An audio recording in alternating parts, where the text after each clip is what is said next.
Bridges are a vital part of Washington County's transportation infrastructure, connecting people across valleys and rivers that make Washington County such a great place to live.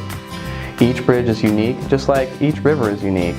They are highly visible, complicated pieces of county infrastructure.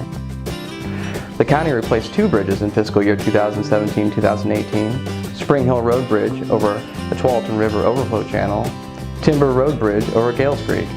We also built a new bridge on Basalt Creek Parkway over the TriMet West tracks.